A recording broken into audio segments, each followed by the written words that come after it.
नमस्कार, अनादि टीवी देख रहे हैं आप। मैं हूं आपके साथ गुंजन लोधी। चले बढ़ते हैं खबरों की ओर। देहरादून से खबर, जहां मुख्यमंत्री पुष्कर सिंह धामी की अध्यक्षता में हुई उत्तराखंड कैबिनेट की बैठक में 10 अहम प्रस्तावों को मंजूरी दी गई है। बैठक में फैसलों की जानकारी मुख्यमंत्री के अपर सचिव बंसीधर तिवारी ने दी है। उन्होंने बताया कि पर्यावरण संरक्षण का लेखा जोखा सदन पटल पर रखने, अभियोजन विभाग में जहां 46 सहायक अभियोजन अधिकारियों के नए पद सृजित करने और महिला कर्मकारों को रात 9 बजे से सुबह 6 बजे तक लिखित सहमति और सुरक्षा के साथ काम करने की अनुमति देने जैसे कई फैसले हुए हैं।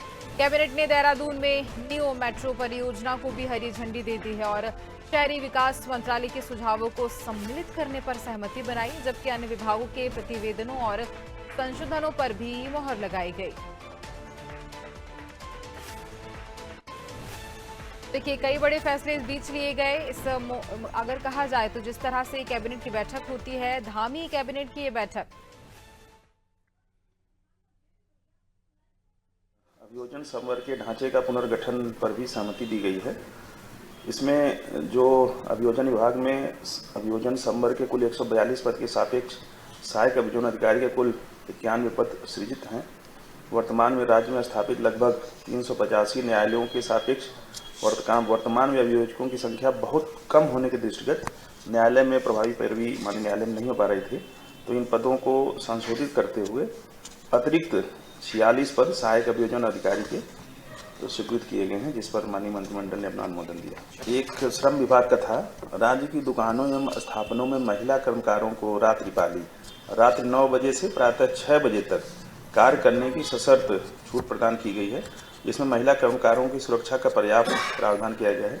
इस प्रावधान से महिला कर्मकारों को कार्य करने का अधिक अवसर प्राप्त होंगे। रात्रिकालीन महिला कर्मकारों को कार्य में तभी लिया जा सकता है जब उनके द्वारा इस संबंध में पूर्व हुई लिखित सहमति प्राप्त कर ली जाए। ऊर्जा एवं वैकल्पिक ऊर्जा विभाग का 2022-23 का वार्षिक वित्तीय प्रतिवेदन, उसको भी माननीय विधानसभा के समक्ष पटल पर रखे जाने के लिए सहमति दी गई। और इसी खबर पर हम ज्यादा जानकारी लेंगे। सहयोगी सोनू सिंह हमारे साथ फोन लाइन पर जुड़ रहे हैं। सोनू, बैठक होती है धामी कैबिनेट की और इस बीच देखिए प्रस्ताव तो कई आए होंगे, लेकिन 10 बड़े फैसले इस बीच लिए गए जिन पर मोहर भी लगी है। सोनू, देखिए, कई ऐसे प्रस्ताव हैं जिन पर चर्चा हुई, कई ऐसे प्रस्ताव हैं जो पाइपलाइन में है और कुछ ऐसे प्रस्ताव हैं जो आज की कैबिनेट में आए जिन पर आज कैबिनेट ने मंथन किया और उसके बाद अपनी स्वीकृति प्रदान की है। कई ऐसे महत्वपूर्ण फैसले लिए गए हैं, जैसे पर्यावरण संरक्षण का लेखा जोखा है, इसको लेकर के सदन के पटल पर रखने की सहमति बनी है। इसके अलावा अभियोजन विभाग में नए पद का जो सृजन है उस पर सहमति बनी है।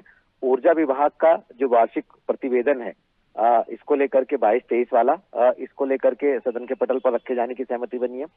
महिला कर्मचारियों के लिए रात्रि के समय में जो कामकाज की स्थिति है, खास तौर से 9 बजे से लेके सुबह 6 बजे तक काम करने की एक तरीके से इसको हम आजादी के रूप में भी कह सकते हैं कि निर्णय लिया गया है और शर्तें जो लिखित सहमति है और सुरक्षा प्रदान की जाएगी।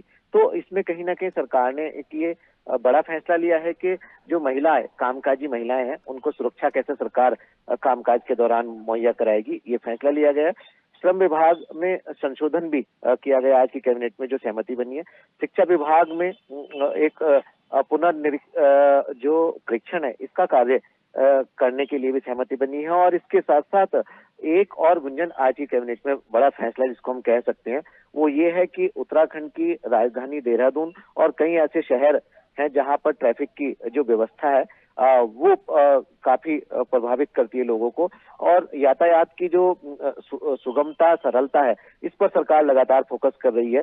खास तौर पर सरकार ने आज की कैबिनेट में जो नियो मेट्रो है, इस नियो मेट्रो परियोजना को मंजूरी दे दी है और इसको जो आवास शहरी विकास मंत्रालय है उससे परामर्श करने के बाद इस पर सहमति बनी है। कहीं ना कहीं जब ये नियो मेट्रो की परियोजना धरातल पर उतरेगी तो जो ट्रैफिक की व्यवस्था है, जो ट्रैफिक खास तौर पर यातायात जो व्यवस्था है वो सुगम होगी, सरल होगी, व्यवस्थित होगी और कहीं ना कहीं जो पब्लिक ट्रांसपोर्टेशन है, जिस तरह से पर्यावरण इससे प्रभावित होता है और जिस तरह से आवाजाही और जिस तरह से अवस्थापनाओं को और ज्यादा बेहतर करने की लगातार कोशिशें की जा रही, क्योंकि इंफ्रास्ट्रक्चर तो वही है, number of vehicle, number of person बढ़ रहे हैं। तो ऐसे में नियो मेट्रो का जो ये आज का फैसला है, ये आने वाले समय में कहीं ना कहीं यातायात व्यवस्था को सुगम करने में एक सहयोगी के रूप में साबित होगा।